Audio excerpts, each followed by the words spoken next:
Revelation 21:7 and Revelation 22:17 tells us that whoever's thirsty, come and take of the water of life freely. Free means that it's free. The only thing that's required is faith, because the only thing compatible with grace is faith, because faith is the antithesis of works. Faith is not a work, it's simply opening the hand and receiving the gift. We're told in Romans 3:24, for we are justified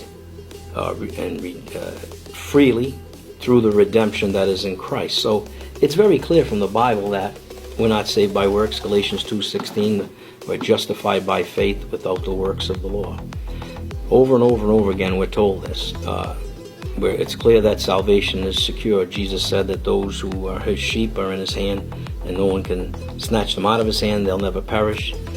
John 6:37 through 40, he says, if any man comes to me, I'll in no wise cast him out. Of all that the Father's given me, I'll lose nothing. He'll lose what? Nothing. So if you're saved and you belong to him, you can't be lost, no matter how you may sin and stumble after you get saved.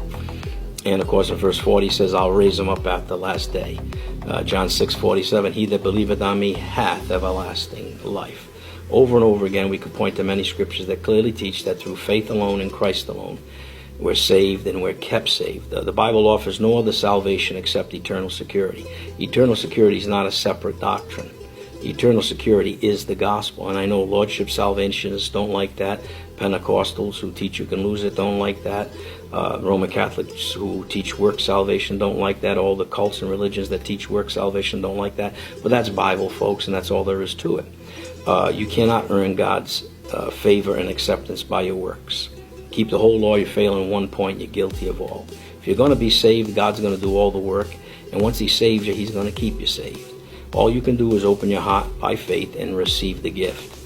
And that's this pure, unadulterated grace, love, and mercy of God at work, which men don't understand. Religious people just don't understand it. Very few Christians really understand God's grace. And they always say, well, how do we get people to live right?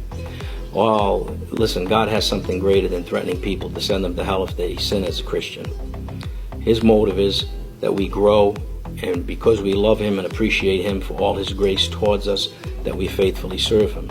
And also, the fact that God is a good father will chastise his children.